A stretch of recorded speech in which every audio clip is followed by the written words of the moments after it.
আখটা ধরি হঠাৎ করি স্টাফ একটা আসিল থাকতো আর আপনার যে হয়েছে কিটা আইসে রুমর মাঝে ইয়া তার দরজা খুল দন্দে দরজা খুলেন না বাদে ওইদিকে খানা আছে ও খানামকে চাইয়া দেখে আপনার ফ্যানের লগে ফাঁস লাগিয়েছে তাড়াতাড়ি সিক দিয়া হাউক দিয়া আপনার চকলেট দোলা হইয়া দিয়া পুলিশ কল করছে আমরা পুলিশ আইয়া তারা পুলিশ আইসো না জি জি আইসো না তারা বাড়ি সুনামগঞ্জ তারা বাড়ি না সুনামগঞ্জ বাড়ি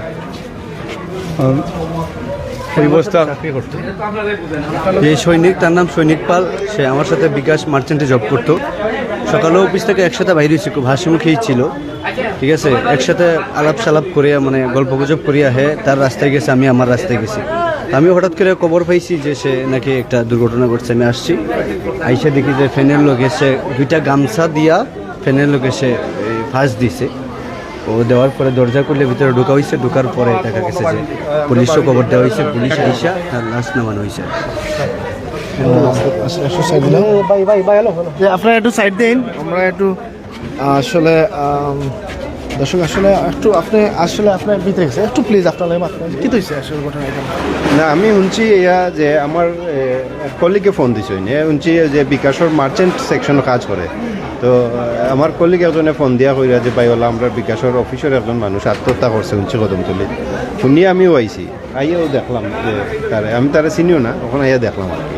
বাট ঘটনা কিলা করছে না করছে আসলে আমি ততটুকু জানি না। যতটুকু জানতে পেরেছি আসলে ওনার বাড়ি হচ্ছে সুনামগঞ্জে। তো আমরা যতটুকু জানতে পেরেছি ওনার বাড়ি হচ্ছে সুনামগঞ্জে, এবং সুনামগঞ্জের আসলে ছেলের কিন্তু আসলে ঝুলন্ত লাশ মিলেছে কদমতলিতে, এবং সেখানে যেমনটা আসলে সবাই এসে বলছে আসলে তিনি নাকি আত্মহত্যা করেছেন বলে প্রাথমিকভাবে তারা আসলে অভিযোগ করছেন এবং এমনটা দাবি করছেন। আমরা আর কিছু আসলে জেনে থাকলে যদি একটু বলতেন। জি ভাই, ওনার সম্পর্কে আসলে ওনার সম্পর্কে বলতে আমি তো ওনারা চিনি বলতে গত ডিসেম্বরের লাস্টের দিকে ও আমার সাথে বিকাশে জব করার জন্য আসছিল। গত 3 দিন আমার সাথে এই ট্রেনিং করার বাদে বিকাশে জব করে আমরা একসাথে প্রতিদিন সকালে দেখা হয়, বিকালে দেখা হয়। আজকেও প্রতিদিনের মতোই আজকে সকালে দেখা হয়েছে, তার লগে হাসি মুখ ছিল বা কোনো সমস্যা মানে তার মুখে এরকম বাসছে না দেখে সমস্যা আছে বা কি একটা সমস্যা আছে। সকালে একসাথে আলাপ করিয়া তার মতো তার কাজে গেছে, আমি আমার মতো কাজে গেছি। তো একটু আগে পাইছি যে সে নাকি এরকম একটা খবর পাইছি দুর্ঘটনা করছে। তো আইসা তার রুমের সামনে পাইছি ভিতর দিয়ে দরজা লাগাই, তো দরজা ভাঙিয়ে ভিতরে ঢোকা হয়েছে, দেখা গেছে দুইটা গামছা দিয়ে সে পাশ লাগি মানে ফ্যানের মধ্যে ঝুলন্ত অবস্থায় আছে। তো ও অবস্থায় তারে পুলিশে খবর দেওয়া হয়েছে, পুলিশ আইসা তার লাশটা নামানো হয়েছে। এতটুকু জানি আমার সাথে জব করতো, এমনিতে সব কিছু আমার সাথে শেয়ার করতো। কোনো সমস্যা আছে কিনা এটাও জানি না, বা কিছু শেয়ার করছে কিনা এটাও জানি না। সমস্যা তাহলে হয়তো শেয়ার করতো, কী হয়েছে এটা হয়তো সৃষ্টিকর্তাই জানে।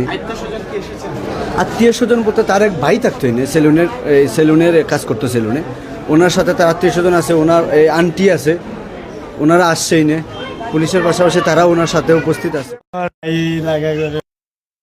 বন্ধু